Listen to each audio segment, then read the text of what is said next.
이게 저희 기업과 법규와 여러 가지 상황을 하나에 그냥 표현한 그림인 것 같아요. 사실 좀 부끄러운 말씀이긴 하지만 개인정보 선고가 사실 기업에서 계속 나다 보니까 법규가 현실적으로 강화될 수밖에 없고, 또 법규가 강화되다 보니까 기업들이 정말 할 것들이 많은데 최근에 나오는 어떤 법규 규제들은 다 마케팅 쪽하고 또 연결이 되고, 그래서 앞에서 말씀드린 대로 어떤 빅데이터라든가 이런 마케팅에 대한 컴플라이언스 이슈들이 결국은 마케팅을 배제하고는 사실 논의할 수 있는 그런 내용이 아니라는 점은 사실 분명해진 것 같고, 그래서 기업 입장에서는 글로벌 경쟁도 해야 되고 매출도 극대화해야 되는데 이런 마케팅 제한을 받다 보니까 어떻게 하면 정말 두 마리의 토끼를 잡을 수 있을까? 그게 사실 너무 고민스러운 건 사실이거든요. 네, 이 부분에 대해서는 어떻게 생각하세요? 이런 거 얘기를 하면 되게 개인적으로 제 스스로가 되게 불쌍해지거든요. 왜 그러냐면 이런 컴플라이언스 이슈가 있다는 걸 회사 내부에다가 설명하거나 공유하거나 보고하는 게 그 자체가 굉장히 어렵습니다. 그럼에도 불구하고 법 위반이 되면 당장 이제 우리가 제 개인 문제니까 확인해야 되겠고, 또 이걸 실행을 하려면 아까 말씀드렸던 사례처럼 그 법률과 관련된 여러 부서 사람들 다 보고, 그래서 제가 가면은 다들 반갑지 않은 소식만 전하는 까마귀처럼 쳐다보거든요. 그런데 이제 빅데이터가 그 처리 기법들을 해서 식대로가 되면 보안팀 입장에서는 두 가지 문제가 있습니다. 사실 그 회사마다 다 갖추고 있겠지만 개인정보를 만진 사람들의 데이터를 다 쌓아두고 있잖아요. 언제 누가 몇 번을 만졌는지. 근데 그걸 분석을 해보면 회사 내부에서 가장 많이 만지는 부서가 두 개죠. 하나가 IT 운영하는 조직이고 또 하나는 마케팅 조직입니다. 이제 마케팅 조직들이 비식별화된 데이터마트만 보고 바라보고 업무를 한다. 그러면 보안팀 입장에서는 그나마 좀 한쪽으로 감고 잘 수 있지 않을까 그런 생각을 듭니다. 팀장님 까마귀 같다고 하셨는데 까마귀 분석을 생각드렸습니다. 잠을 깨시라고 말씀드렸고요. 저만 좋습니다. 사실 마케팅은 사실 하시는 분들이 사실 고민을 많이 하고 있잖아요. 앞에서 잠깐 설명을 드렸는데 여기에 뭐 많이 적혀 있는데 이런 것 같아요. 옛날에는 어떤 제품을 어떤 가격에 어떤 채널을 통해서 어떻게 홍보를 해서 정말 많이 팔아볼까, 이런 것들을 사실 많이 고민을 했잖아요. 마케팅을 얘기할 때 항상 이런 것들을 많이 보곤 하는데, 지금의 마케팅은 빅데이터 시대의 마케팅은 정말 개인화하고 개인화, 그리고 이 고객들이 정말 어떤 걸 좋아하는지, 어떤 것들을 예측해서 제공해야 될지를 정말 많이 고민하고 있습니다. 거기에 있어서의 사실 프라이버시의 이슈는 사실 항상 등장을 하고 있고요. 이런 것들은 마케터들도 굉장히 많이 고민을 하고 있거든요. 그래서 전통적인 방식에서 우리가 뭐 4가지의 P, 그러니까 포피가 지금은 이제 위하여의 포, 그러니까 프라이버시를 바라보는 관점에서 이제 마케팅 쪽으로 이제 가고 있다라고 생각을 하고요. 네, 이것들에 대해서 혹시 홈쇼핑 쪽에서 어떻게 생각하고 있나요? 뭐 비단 홈쇼핑뿐만 아니라 쇼핑몰들도 그렇고 다른 쇼핑몰, 모바일 기반이든 그리고 금융권 말할 것도 없고 다들 고객 행동 패턴만 가지고 있으면 유혹을 많이 느끼잖아요. 마케팅을 하기 위한. 그래서 빅데이터에 대해서 그래도 관심이 많은 것 같고, 근데 최근 몇 년 사이에 말씀하셨던 것처럼 현업 쪽에서 요즘에는 개인정보 보호와 관련된 준비를 많이 하고 있거든요. 그래서 제 개인적인 생각에는 지금 정부 쪽에서는 빅데이터 활용과 관련된 많은 그 컴플라이언스 이슈를 제시를 하고 계시는데, 안전하게 빅데이터 처리가 운영이 이루어지지 않을까 개인적으로 기대는 좀 하고 있습니다. 지금 그 자료에 보시면 아마 맹자하고 순자가 나왔을 겁니다. 지금 갑자기 중국 사람이 굉장히 놀라실 수도 있는데요. 사실 제가 이 페이지를 통해서 저희가 드리고 싶은 말씀을 그거거든요. 지금 얼마 전에 기사도 났지만 이미 온라인이 오프라인을 사실 넘어서기 시작했습니다. 어떤 유통이라든가 이런 부분에서. 그래서 비즈니스 환경 자체는 오프라인에서 온라인으로 넘어가고 있고, 이용자의 구매 환경 자체도 PC 기반에서 모바일로 사실 이동을 하고 있습니다. 그런데 저희를 이제 많은 기업들을 바라보는 외부의 그 시선은 사실 이렇습니다. 그 기업이 제공하는 정보는 사실은 광고이고 또 사실 그 광고는 스팸이다. 그리고 이용자한테는 사실 귀찮은 존재다. 어떤 이런 악의 관점? 악의 관점이라고 하기 표현이 좀 그렇지만 어쨌든 안 좋은 시각으로 사실 편향된 시각으로 많이 바라보고 있는 건 사실 맞거든요. 하지만 이런 빅데이터를 활용하거나 마케팅을 하는 목적 자체가 사실 그렇게 나쁜 것만 아니다라는 부분도 사실 좀 말씀을 드리고 싶은 게 뭐냐면 지금 이 모바일을 많이 쓰고 계시잖아요. 근데 모바일 화면은 어때요? 그 PC보다 굉장히 작아지고 있고요. 상품 어떤 기업이든지 유통을 하는 상품은 점점 상품 수를 많이 가져가려고 해요. 왜? 고객들이 원합니다.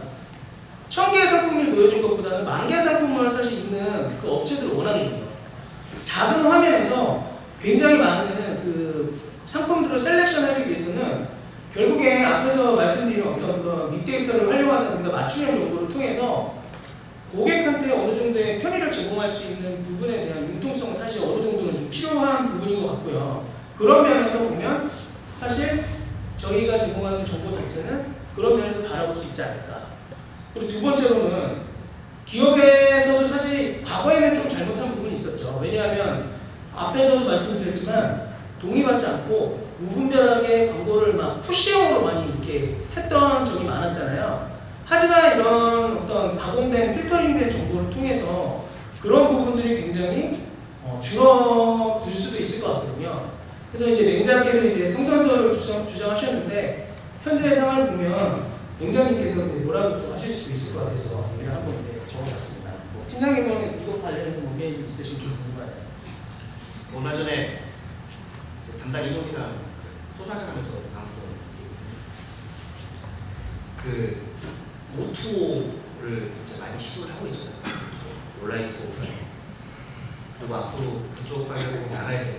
그런데 생각을 해보면 고객들 입장에서는 자기가 신뢰하는 사업자로부터 많은 정보를 얻어서 그 정보를 가지고 온라인이나 또는 오프라인에서 고객이 생각했을 때 경제적이나 물리적으로 그냥 편리하게 서비스를 이용만 할 수 있다 그러면 고객 입장에서도 낫고 또 기업 입장에서는 자기 고객에게 더 많은 밸류를 제공을 하는 거잖아요. 그래서 한편으로 생각하면은 말씀이 좀 죄송스러운데 이용권의 확보도 기업 입장에서 이용권의 확보도 굉장히 중요한 화두가 될 것 같다는 생각을 개인적으로 하고 있습니다. 네. 저도 개인적으로 말씀드리면 사실 그 보호라는 측면, 그죠? 여기 계신 분들 다 중요한 거 알고 계시잖아요. 근데 저희가 어느 순간에는 개인정보에 대해서 활용이라는 측면을 저희가 얘기하기에 굉장히 사회적으로 터부시 되는 사실 경향이 있거든요. 근데 과연 이게 저희가 앞으로 빅데이터라는 산업의 발전에 있어서 이런 것들을 정말 터부시하는 이런 문화에서 이런 것들이 정말 산업적으로 발전이 될 수 있을까라는 부분은 조금 더 한번 저희가 같이 생각을 해볼 필요는 있는 것 같아요. 그래서 이런 페이지 통해서 그런 걸 좀 싶었습니다. 그래서 앞에서 계속 말씀을 드렸지만 저희는 이제 마케팅과 계속 대화를 하면서 이런 것들을 얻어냈어요. 어떤 거냐면 마케팅하고 커뮤니케이션하는 거 굉장히 중요하잖아요. 아까도 말씀드렸지만 저희가 했던 가이드를 내려줬던 것에 대해서 마케터들이 실제로 그걸 잘 수행하고 있는지 법률 위반 없는지를 같이 크로스로 체킹해주는 것들이 굉장히 중요한데 저희가 마케터들 보고 야 이거 컴플라이언스 이렇게 개인정보를 이렇게 라고 할 때 마케터들이 앞에 있는 컴플라이언스나 개인정보는 듣지 못합니다. 왜?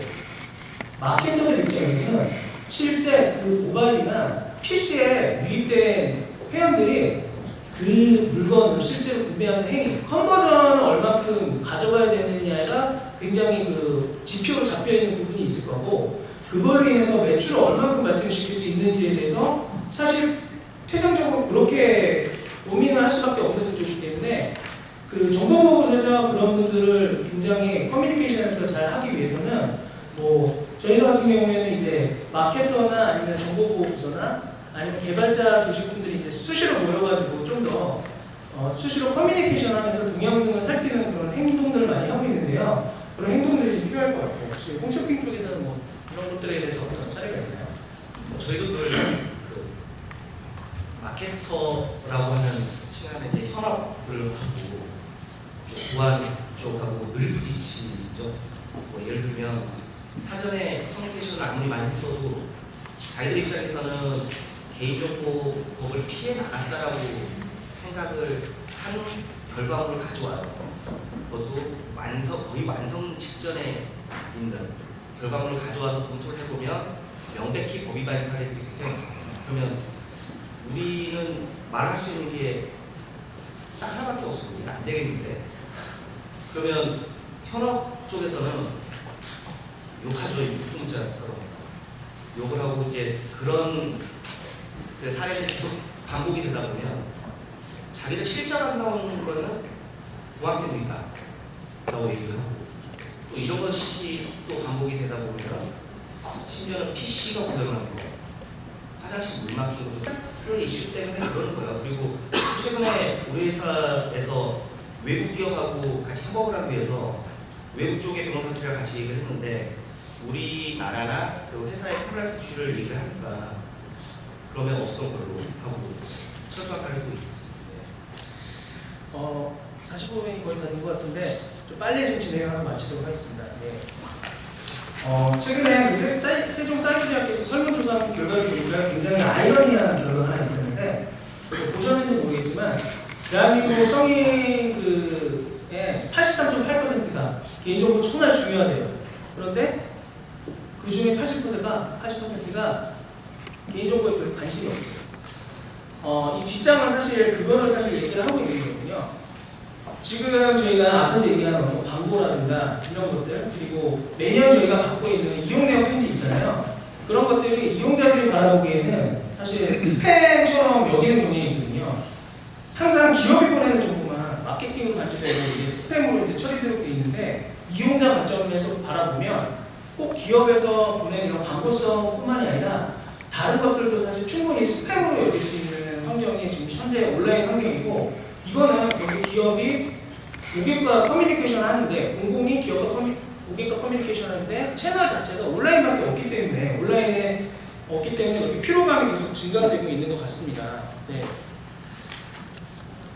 네, 그래서 지금 오늘 저희가 이런 세션을 조금 말씀을 드리면서 마무리를 좀 하려고 하는데요. 좀 몇 가지만 간단하게 마무리를 하고 마치도록 하겠습니다. 아까 계속 개인적인 생각을 말씀드렸고 앞으로도 지금 이 말씀도 개인적인 말씀인데요. 개인적으로 이제 법률을 전공한 사람으로서 개인정보는 우리나라 헌법에 따른 보호 대상이에요. 그건 틀림없는 사실이고 그래서 이제 개인정보를 보호를 하기 위해서 그 정보를 수집하고 이용하는 기업들도 법률에 따라서 적법 절차를 거쳐서 보호를 하려고 노력을 많이 하고 있는데 다만 이제 이런 안전장치가 갖추어졌다는 전제하에서 그리고 고객이 자기결정권을 가지고 이용에 대해서 동의를 했다라고 치면 기업 입장에서 더 많은 이용을 할 수 있는 지능 법안도 좀 복제화됐으면 좋겠다라는 생각이 있어요. 그런데 이걸 이제 공개적으로 얘기를 하자니 어떤 방법으로 또 어떤 법을 어떤 조항을 거쳐서 할까라는 것에 대해서는 사실 말씀드리기가 굉장히 난감하고 조심스러운 부분이 많습니다. 네. 사실 개인정보 너무 중요하잖아요. 그래서 이런 말씀을 사실 드리는 게 사실 저희 입장에서 사실 부담스럽지만 한 번은 뭐 필요하지 않을까 해서 말씀을 드렸습니다만 마무리로 사실 말씀드리고 싶은 거는 그 개인정보가 정말 중요하기 때문에 법률적인 규제가 강화되는 거는 저희 환영합니다. 당연히 그렇게 해야 되는 게 맞는 것 같은데요. 단 아까 명자와 순자 얘기했지만 사실 기업에서 활용이라는 부분이 굉장히 사회적으로 터부시 되어 있는 이런 현실에서 빅데이터하고 모바일 이런 환경에서 정말 어떤 중간자적인 그런 시각을 가지는 것도 한번 필요하지 않을까 라는 말씀을 드리면서 마치도록 하겠습니다. 지금까지 한 40분 됐는데요. 들어주셔서 감사합니다. 무슨 있습니까?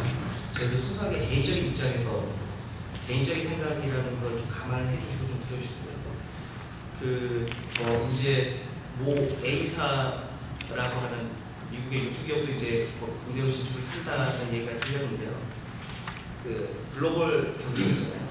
근데 우리 쪽에서 이제 마케팅을 하려면 정말 어떻게 마케팅을 해야 될지 이게 좀 고민이에요. 그래서 좀 전에 시트장님이 얘기하셨던 것처럼 과연 빅데이터라고 하는데 우리가 글로벌한 경쟁을 하기 위해서는 정말 잘 갖출 수 있느냐 빅데이터를, 그것도 컴플라이언스 이슈를 맞춰가면서 거기에 대해서 좀 고민이 뭔지 이걸 좀 같이 말씀을 나눠볼게요. 네, 지금 방금 말씀하셨지만 사실 저희가 좀 부담스러운 부분이 있어요. 사실 여기 올라오는 것도 사실 부담스럽지만 솔직하게 말씀드려서 개인정보부를 담당하는 실무 담당자들이 사실 마케팅을 못한다는 건 사실 조금 어떻게 보면 좀 부담스러운 부분일 수도 있지만, 그래서 특정 기업이나 어떤 그런 일부 그룹화된 분들의 생각이 아니라 전체적으로 저희가 고민하고 있는 그런 시점이라는 걸 조금 일반적으로 생각하고 좀 들어주셨으면 하는 바람이 있습니다. 네, 우선 저희가 파트 4개를 나눴는데요. 토익 시험은 아니지만 파트 1에서는 저희가 빅데이터 쪽에 관련된 내용을 간단히 좀 언급을 하려고 합니다. 마케터가 아니기 때문에 빅데이터 쪽을 사실은 더 잘할 수는 없어요. 근데 어떤 것들을 개인정보와 충돌을 해서 고민하고 있는지에 대해서 한번 같이 언급을 하다 보면 서로 좀 공감 가는 부분이 있지 않을까 생각하거든요. 더 잘 알고 계시겠지만 사전적 의미는 그렇잖아요. 제일 중요한 건 그거예요. 기존의 방법이나 도구로 기존에 수집되거나 저장된 데이터를 사실 분석한다거나 또 가시화하는 게 굉장히 쉽지 않습니다. 그래서 그런 것들을 정형화되거나 비정형화된 모든 것들을 이제 저희가 이제 빅데이터라고 하잖아요. 근데 따지고 보면 이것들은 굉장한 잠재 가치를 가지고 있는 것이라고 볼 수 있고요. 페이스북이라든가 요즘 논란이 많긴 하지만 페이스북이라든가 트위터라든가 이런 쪽에서 무진장 많이 쌓이는 데이터들 어떻게 활용할지에 대해서 저희가 이제 앞으로 고민을 해야 될 것 같고요. 홍경모 팀장님 마트에 구경 가면 재밌는 건 없었나요? 마트 가면은 흔히 보고, 또 저는 법학을 좀 있는 스타일에 불구하고 마케팅과 관련된 다 알고 있는 이제 재밌는 예시가, 남자들이 저녁에 마트에 기저귀를 사러 가면 옆에 맥주를 놔두잖아요. 그 이유가 남자들이 기분 좋게 가는 게 아니기 때문에 열받아서 옆에 있는 맥주를 판다라는 게 그동안 고객 데이터를 분석을 해서 내놓은 마케팅이라고 생각을 하는데, 이제 생각해보면 남자 중에서도 맥주 좋아하는 사람이 있고 저같이 소주 좋아하는 사람이 있고, 옆에 맥주를 놔두거나 소주를 놔두거나, 소주도 이슬리를 놔두거나 천천히 놔두거나, 이렇게 더 마케팅 방향을 더 나아가야 되는데, 그럼 고객 행동 패턴이라고 하는 게 굉장히 많이 쌓여야 되고, 그걸 분석하기 위해서 또 정교하게 쌓여야 되는 거거든요. 그래서 이게 과연 잘 갖춰질 수 있을지에 대해서는 여전히 의문을 가지면서도 또 안 할 수도 없는 그런 화두 같아요. 저것도 저희 회사에서. 네, 그런데 빅데이터 관점에서 보면 저희 국내 법규 자체가 사실은 다 아시겠지만 사전 동의, 그렇죠? 옵트인하는 그런 사전 동의라는 것들로 인해서 움직이고 있기 때문에 개인정보가, 그래서 빅데이터의 산업 특성상 사실 여기서 정말 많은 데이터들이 수집되고 처리되는 데 있어서 이런 것들을 사실 사전 동의를 받고 처리한다는 게 현실적으로 사실 어려운 부분이 있거든요. 그러다 보니까 사업자는 사업자대로 규제에 대해서 이제 불확실성이 이제 처해있는 것 같고, 이용자도 이거에 대해서 명확하게 어떤 효과를 얻지 못하고 있다는 그런 지적들이 많았습니다. 이 부분에 대해서는 어떤 의미라고 생각하시나요? 발표를 준비하면서 저희 회사 마케팅 담당자들이랑 좀 얘기를 해봤는데요. 마케팅 담당자들은 그동안에 이제 마케팅을 할 때 종래 방법은 동일한 내용의 광고 마케팅을 많은 고객들에게 메시지로 한꺼번에 푸시를 했다 그러면 이제는 개인 맞춤형을 해야 되잖아요. 좀 다시 말씀드리면 이제는 더 이상 우리 같은 유통회사 기준으로 보면은 우리가 팔고 싶은 상품을 마케팅을 하는 게 아니라 고객들이 사고 싶은 그 상품을 마케팅을 해야 되거든요. 그러려면 데이터라고 하는 게 마케터들 입장에서는 무기 저작고 같은 거다라는 게 대중의 평가일 것 같습니다. 네. 그래서 여기 지금 빅데이터의 그 지표를 좀 보시면요. 2014년도 그 후반기에 그 IBM 기업가치연구소하고 엑센추어 쪽에서 이제 조사한 자료를 저희가 볼 수 있는데요. 실제로 그 CEO의 92%가 그 빅데이터 활용에 대해서 만족한다라고 하고 82%가 빅데이터가 기업의 상당한 가치 상승 기회를 제공하고 있다. 지금 이렇게 얘기를 하고 있습니다. 사실 아직 어떻게 보면 효과적으로는 어떻게 사용할 것인가에 대한 그 활용 방법론에 대한 이슈가 지금 사실은 존재하는 건 맞거든요.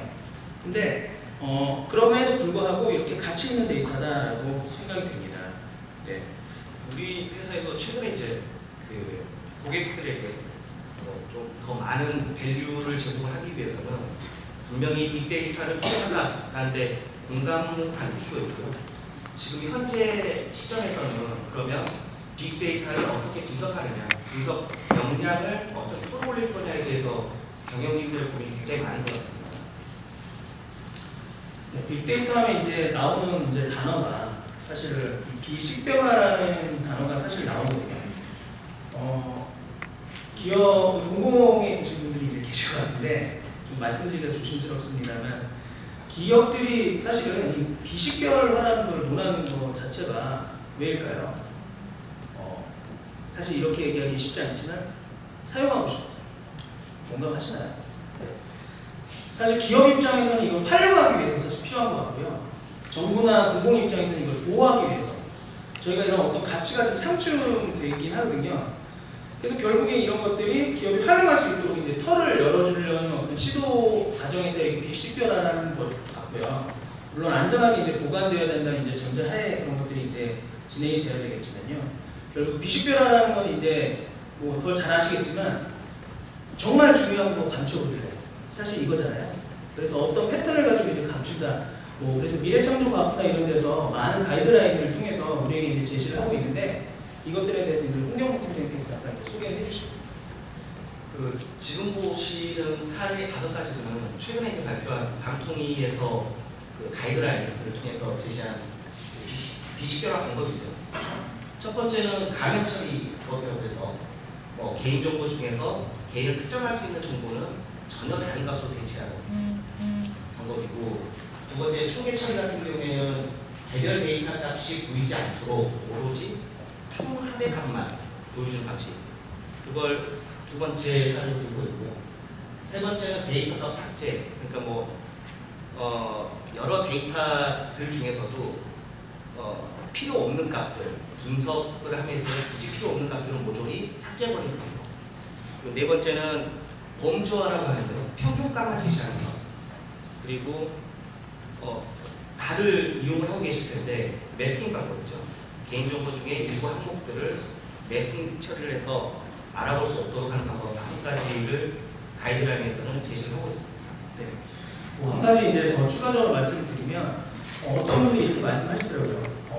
기존에 이제 분석하던 빅데이터의 차이가 뭐냐라고 했을 때 얼마 전에 이제 전문가분들께서 그 발표한 다른 세션을 보니까 그 CRM 쪽에 관련된 기존의 방법론 자체는 그 논에다가 일반 작물을 심는 것이고 빅데이터를 활용한다는 것 자체는 그 신마리가 산에서 산삼을 키는 거하고 동일하다. 이런 식으로 좀 빅데이터의 가치를 굉장히 크게 이제 바라봤죠. 네, 그래서 이런 비식별화를 통해서 마케터들은 이런 것들이 이제 고민하고 있는데요. 팀장님께서 지금 방금 해주신 대로 이런 비식별화를 통해서 마케터들 입장에서는 활용을 하려고 하지만 실제 마케팅 입장에서는 좀 억울한 부분이라고 해야 될까요? 좀 그런 부분 좀 존재할 것 같거든요. 그러냐면 저희가 지금 실제로 만나보면은 마케터들하고 많은 대화를 해보면은 저희가 흔히 생각하는 그런 개인정보 보호의 인식이 낮은 건 아니거든요. 근데 외부에서 이제 기업을 바라볼 때 그 마케팅의 측면을 활용의 측면으로 보고 뒤에서도 이제 말씀을 드리겠지만 조금 개념 없이 이제 개인정보를 쓰는 그런 사람들을 사실 인식하는 경향이 있어서 마케터들 입장에서는 어떻게 보면 거꾸로 고객의 정보를 또 어떻게 보면 고민하고 이런 분들도 많다라는 걸 좀 말씀을 드리고 싶고요. 실례로 뭐 저희가 이제 흔히 받는 생년월일이라든가 이런 것들도 마케팅 입장에서는 야 우리 이런 거는 정말 필요가 없으니까 차라리 그냥 연령대라든가 아니면 우리는 정말 앞에서 말씀하신 대로 범주와 이런 범위에 활용할 수 있는 어떤 가이드를 주라 라고 거꾸로 말씀하시는 분들도 있거든요. 팀장님 아마 사례도 있으실 것 같아요. 모든 마케터들이 좀 전에 말씀해 주신 거면 걱정을 안 하겠는데 일부 이제 마케터들의 경우에는 조금이라도 더 가져가려고 하잖아요. 데이터 마트 쪽이나 데이터 웨이 쪽에 조금이라도 더 실제 고객들의 정보를 가져가려고 하고 우리 입장에서는 가져가지 마라고 하고 싸우고 있는 실정인데 어차피 이제 가이드라인이나 지금 국회에 제출되어 있는 법안만 봐도 빅데이터 쪽에는 생명이 이제 비식별하다라고 얘기를 하고 있기 때문에 조금 전에 제가 말씀드린 5가지 그 예시 중에서 어떠한 처리 기법으로 이걸 비식별화할 거냐 상당히 좀 고민해요. 하지만 그럼에도 불구하고 처리 기법을 하나만 놓고 해서는 안 될 것 같다. 그래서 여러 가지 처리 기법을 가지고 좀 애자일한 방식으로 변할 수 있게 좀 하는 게 좀 하는 것 같습니다. 그래서 뭐 저희 회사의 그 사례를 구체적으로 좀 들기에는 사실 좀 현실적으로 좀 어려움이 있지만 아무래도 저희는 이제 온라인 쇼핑 쪽이고 또 유통에 계신 분들을 만나다 보면 유통적인 사실 이런 이슈도 있거든요. 하나 물건을 싸게 팔다 보면 그 싸게 파는 물건을 한꺼번에 사고 싶어 하시는 분들이 많아요. 그러니까 대량으로 저희가 이제 어뷰징을 해서라도 사고 싶어 하시는 분들이 많기 때문에 이런 것들을 사실 분석하기 위해서는 기기에 있는 실제적인 데이터들을 분석을 해가지고 그런 것들 데이터를 이제 추출해야 하지만 이런 비식별화 기법을 쓰면 사실 이게 누구를 악식별하는 게 중요한 게 아니라 어떤 사람이 여러 번 사는가가 사실 중요한 거기 때문에 동일한 어떤 알고리즘으로 그런 것들을 비식별화 한다면 사실 저희가 개인정보도 안전합니다. 홈쇼핑은 뭐 어떤 사례를 가지고 계신가요? 우리 회사 데이터 자체를 말씀드리는 게 좀 위험하긴 할 텐데 대부분 그러실 테니까 우리 같은 경우는 이제 서버망 분리를 통해 가지고 개발망 쪽에는 스크램블러를 이용해서 가맹 기법을 사용하고 있고 지금 현재는 매스킹된 방법으로 그 데이터 마트를 운영하고 있는데 지금 새로 개편 중이에요. 그래서 그 개편을 할 데이터 마트 쪽에는 어떤 처리 기법을 가져갈지에 대해서는 아직 결정이 되지는 않았습니다.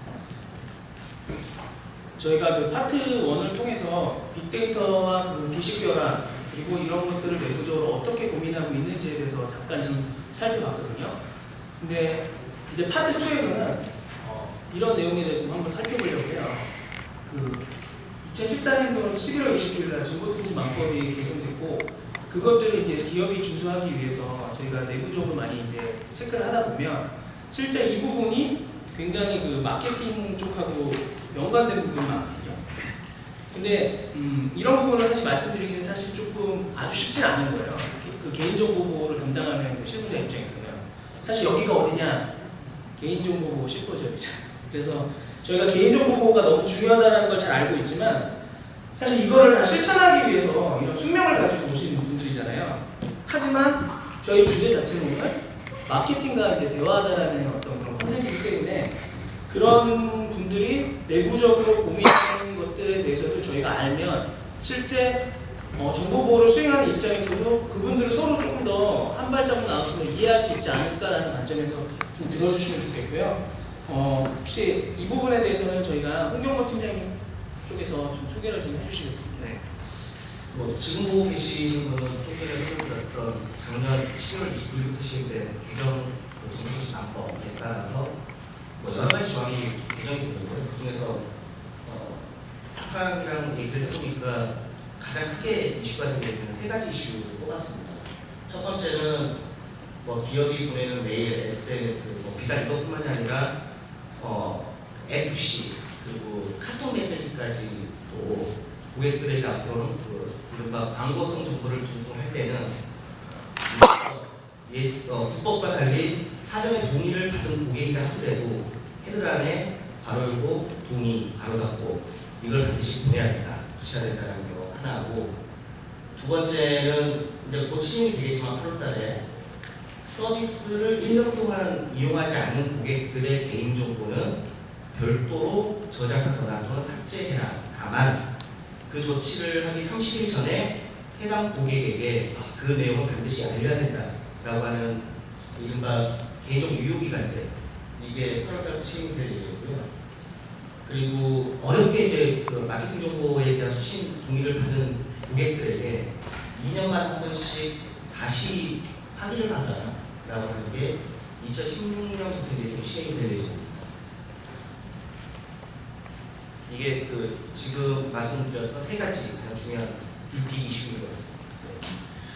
사실 이거를 저희가 이제 실제로 수행하면서 마케팅 부서하고 이제 말씀을 나눠보니까 지금 방금 말씀하신 대로 그 저희가 메일을 보낼 때, 광고 메일을 보낼 때 앞에 가로 열고 광고, 가로 닫고 이런 것들이 이제 붙여야 되잖아요.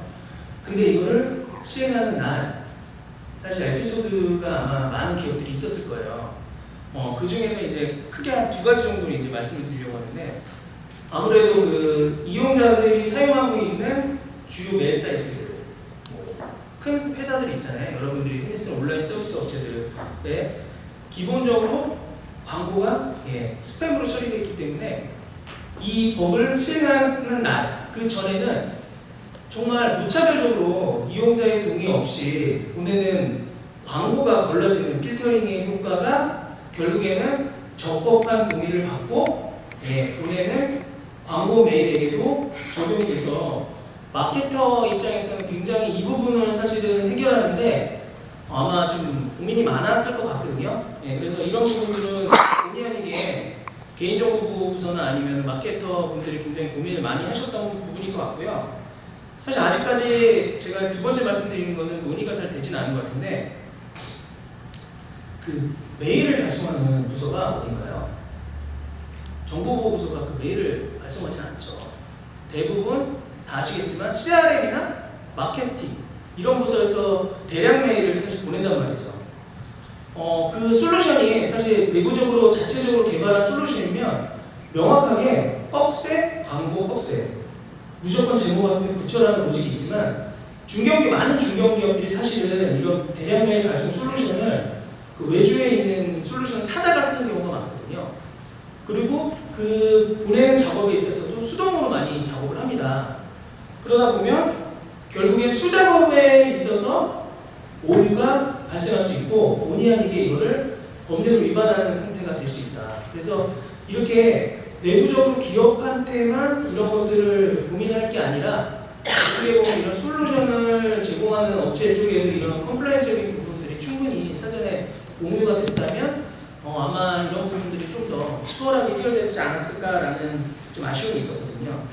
아마 홍경로 팀장님 쪽에도 아마 그런 것들이 좀 고민이 있었을 것 같아요. 우리 회사 자랑하는 건 아니고요. 우리 회사 기업 문화 자체가 그 어떤 규제 컴플라이언스 이슈가 생기면 미리 좀 선제 대응을 하는 입장입니다. 그래서 예컨대 어떤 법이 시행이 된다 그러면 시행일보다 최소한 한두 달 전에 이미 시행을 하거든요. 그런데 특히 이 광고, 발열고 광고 이거는 그 스팸 이슈가 있다는 것을 사전에 파악을 했기 때문에 작년 11월 28일까지 그대로 뒀습니다. 어차피 마케팅하고 직결되는 문제라서. 그래서 11월 29일 날 그 새벽에 한꺼번에 이제 작업을 했어요. 메일 서버 담당자들, SMS 발송 담당자, FC 담당자, 각 제휴 마케팅 담당자 밤을 새서 이렇게 29일부터는 해당 광고가 나갈 때 스팸 처리가 되는 한이 있더라도 보내야 된다. 왜? 법위반이 되면은 처벌을 받고 그거는 마케팅의 책임져라라는 입장이라서 했는데 이제 막상 크게 이슈가 있을까 얼마나 있을까 고민을 했었는데 40% 정도 빠졌어요. 사실 한 2달간 40% 정도 이제 그쪽 이시 쪽에서는 실적이 빠졌었는데 문제는 이렇게 하고 났는데 2달 후에 그 분석 보고를 하면서 우리는 다 했는데 몇 개 기업을 안 한 회사도 있더라. 근데 처음부터 안 받더라. 그래서 저한테 누가 그 마케팅 담당 팀장이 메일 보냈어요. 내가 새가 쓰마 라고 보냈는데 저희 입장에서는 어차피 컴플라이언스 이슈가 있기 때문에 강행을 했던 그런 사례가 있습니다. 그래서 광고에 대해서 좀 얘기했는데요. 사실 어떻게 보면 이게 사실 더 큰 한 이슈일 것 같아요. 1년 이상 미용자에 대해서 개인정보를 별도로 분리 보관하거나 아니면 그걸 파기하는 등의 조치를 이제 금년 8월 18일 날 처음으로 이제 해야 되기 때문에 사실 이거는 DB를 분리하고 사실 파기한다는 관점에서 보면 그냥 누구나 쉽게 생각할 수 있는 관점일 수 있지만 애로사항이 있습니다. 뭐냐면 미용자의 개념을 법률에서 명확하게 명시하지 않기 때문에 실제 이걸 이용했다는 기준에 대해서 기업 자체적으로 사실은 리소스가 많이 들어가야 돼요. 그리고 분리했다는 게 중요한 게 아니고 기업 입장에서는 분리하고 나서 이것들을 원복을 사실 시켜줘야 되거든요. 이용자가 다시 내가 들어왔을 때 휴면 상태인 내용들을 다시 내가 서비스를 쓰게 하기를 원했을 때 어떻게 해야 되는지에 대해서 고민을 하게 되면 거꾸로 기업 입장에서 이게 굉장히 간단한 문제는 아닙니다. 네, 그리고 한 명의 고객을 유치하는데 저도 물어봤거든요. 마케터 분들한테 이거 얼마나 들어요? 고객 한 명 유치하는데 얼마나 들죠? 라고 하니까 보통 3,000원에서 5,000원 정도를 이제 1인당 고객을 유치하는데 많이 사용하신다고 하더라고요. 그런데 다시 이제는 이 고객들이 우리 1년 동안 1년을 거의 쓰지 않은 사용자들한테 DB의 별도 분리 보관이 되지 않기 위해서 다시 들어와서 써주세요 라고 마케팅을 다시 해야 되는, 기업 입장에서는 이중적으로 비용이 들어가는, 사실 그런 하나의 수고가 증가한 셈이라 마케터들 입장에서는 이 부분이 사실은 그렇게 썩 달가울 수는 없는 부분인 것 같아요. 뭐 여기 계신 분들이 사실 뭐 공감하실 수 있을지 모르겠지만 그런 부분도 있고요. 또 업종별로 달라지는 부분도 있거든요. 그래서 이 부분에 대해서 홍경만 팀장님 좀 말씀을 좀 해주실 것 같아요. 마케팅 담당 쪽에서는 좀 전 말씀하신 거 동일한 부분이 있어요. 자기들은 그 마케팅 비용을 상당히 투자를 해서 고객들을 모아놨는데 그게 이제 썬큰 비용이 되는 거거든요. 고객들이 1년 동안 이용을 안 하면 그러려면 자기들은 썬큰 비용이 되지 않기 위해서 고객들에게는 최소 1년에 한 번은 이용하게 하게끔 마케팅을 쏟아 부어야 되거든요. 이게 그 참 안타까운 현실인 것 같고요. 근데 마케터들 외에 이제 우리 쪽에서 고민을 하고 있는 거는 홈쇼핑의 특성상 그 온라인 기업하고는 달리 고객들 중에서는 메일 주소나 휴대폰을 등록하지 않고 일반 전화만 등록해 준 고객들이 굉장히 많습니다. 그 100만 원 조금 안 되는 그 숫자인데요. 그 고객들에게 30일 전에 알려드려야 되잖아요. 알릴 방법이 없는 거예요. 그래서 생각을 해보면 별도의 비용을 들여서 상담원들을 고용을 해야 돼요. 또 그런 상담원들이 정해진 스크립터 전화를 드리겠죠. 홍길동 고객인데 홍길동 고객님 댁이죠. 이런 이유 때문에 전화 드렸고 뭐 중간에 전화 끝이 난다는 분들이 전화 드렸고 어떻게 하겠습니다. 시간 말을 해놨더니 그 전화 받는 분이 제가 홍길동이 아니고요. 밤에 퇴근하면 다시 전화주세요. 전화를 계속 할 수가 없잖아요. 밤에. 또 하나가 그럼 전화가 아니면 우편물을 좀 이용을 해볼까 좀 고민을 해보고 있는데요. 고객의